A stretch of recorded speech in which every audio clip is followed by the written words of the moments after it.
want to start by asking you to raise your hand if you've used ChatGPT before. If your hand is raised right now, you are a part of the 2.5 billion prompts that ChatGPT processes every single day. That is billions of decisions that we quietly trust AI to make for us. AI isn't hiding in labs anymore. It's in our phones, our schools, our workplaces, our social media feeds, and around almost every single corner of life. Because it's everywhere, we often trust these algorithms without actually giving it any second thought. Think about it. When was the last time you actually questioned a response AI gave back to you?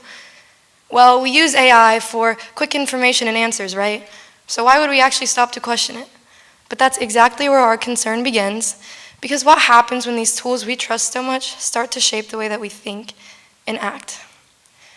Now, after realizing how much we actually rely on AI, I got curious, so I got on my computer, I opened ChatGPT, and I asked it to generate an image of a doctor. And after some thinking, it came back with an image of a man in a very futuristic-looking hospital. I then said, generate an image of a teacher. And then again, it took some time to process, but then it gave an image of a woman in a modern-looking school. So I looked at these images for a bit, and I realized that they aren't a reflection of what AI is thinking or imagining. It's a reflection of us, because AI doesn't create out of nowhere. It has to learn from somewhere, and that somewhere is us. Billions of pictures, words, prompts, and history. So if our world has bias, AI learns those biases, and if our history has inequalities, AI repeats them. For you, when I say picture a teacher, or a doctor, or even a leader, what do you think of? And what does that say about the biases we have in our own minds? We see how human bias is mirrored in AI, so we're constantly stuck in a cycle where our own assumptions are being reinforced. But if we pause and we question and start to think critically, we can break that cycle. Today, I want to show you why awareness and AI literacy can spark change. I'm sure once I started talking about AI, most of you probably thought I'm talking about how robots are going to take over the world or something along those lines. Well, that's not exactly true. Today, I actually want to challenge something. Why do we trust these algorithms so much, and should we be trusting them this much? Well, in complete honesty, I never knew the answer to that question or even thought about it until I started to dig deeper. Today, we trust AI, as I said before, and we saw how bias can shape an image earlier, but what happens when that same bias decides who gets hired for a job? Well, in 2018, a major tech company we're probably all very familiar with actually developed an AI hiring tool that made recruitment easier and more efficient. Now that sounds amazing, right? We have less work for humans, more productivity. But there was a major problem with this tool. It favored men. Women, not so much. Now, it wasn't because it preferred men or hated women. It was simply because this company trained it on 10 years worth of resumes and applications that were previously submitted to them, most of which were men. AI works through patterns, right? So when shuffling through the new applicants, those that were most similar to the ones in its training data were usually selected, while those that skewed a bit too far from the norm were rejected. Think about it. Women were not given the same opportunity to get hired for this job. That wasn't based on their qualifications or expertise or experiences. It was simply because they were women. I'm sure we can all agree that there is a major problem with this. But what can we do about it? Just by being here today, getting a bit more informed about it is already a step into the right direction.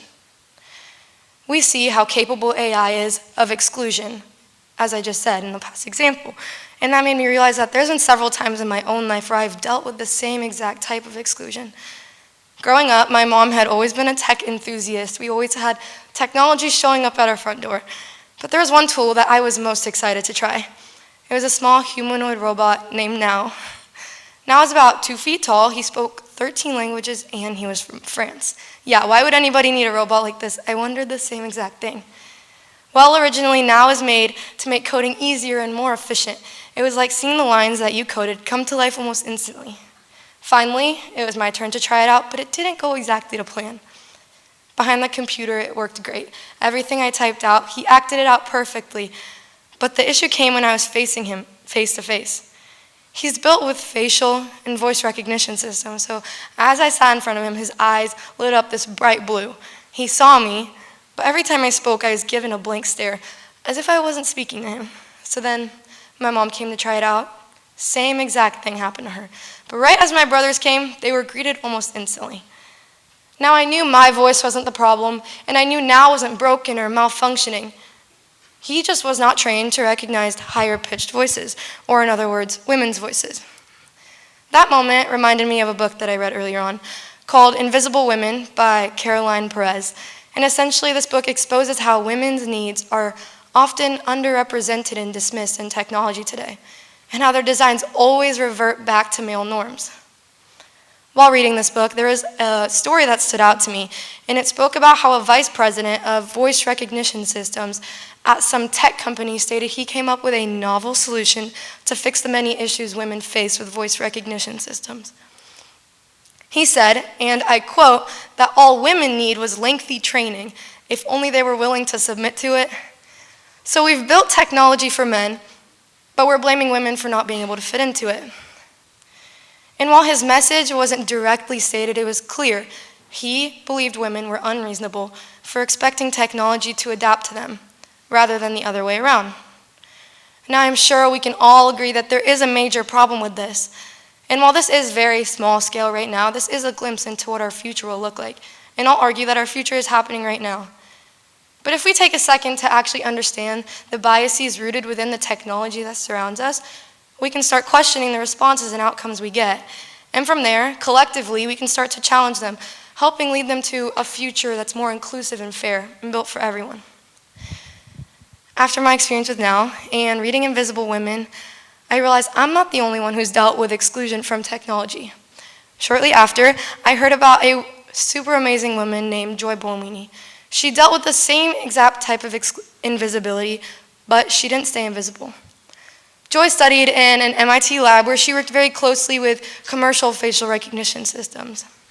And through her research, she realized that these systems were unable to accurately detect darker-skinned and female faces. She actually figured this out when she was testing her own computer vision project. She sat right in front of it, turned it on, and was not recognized whatsoever, as if she wasn't sitting 2 feet away from the camera. And that was all until she put on a white mask. Think about that. We have a researcher with several degrees working in the most prestigious advanced lab who had to wear a white mask to be seen by technology.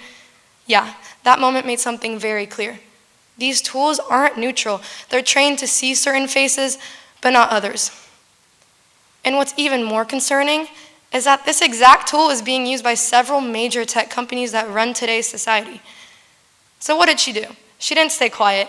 She used this as an opportunity to launch a global movement that's called the Algorithmic Justice League. And essentially, this movement brings awareness and pushes for more ethical and equitable AI systems.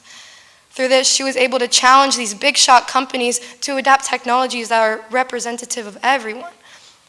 This is a perfect example of how challenging AI can spark change, whether that be through small conversation, sparking a global movement, or even standing on a TEDx stage to bring a bit more awareness to the problem.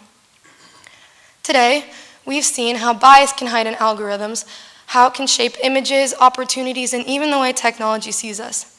But we've also learned something much more powerful, that awareness and AI literacy can spark change. I want you to remember something. AI isn't some distant concept anymore. It's real and it's here to stay. AI was built and trained by us, which means each and every single one of us have the power to shape what it becomes in the future. That change isn't left for programmers. We're all very capable of doing so. We just need to be informed, curious, and unafraid to challenge the systems around us. Now, if you remember one thing from what I've told you today, let it be this. If you take time to understand, you can question. And if you question, you can challenge, helping lead not only AI, but our world to a future that's fair, inclusive, and human-centered. Thank you.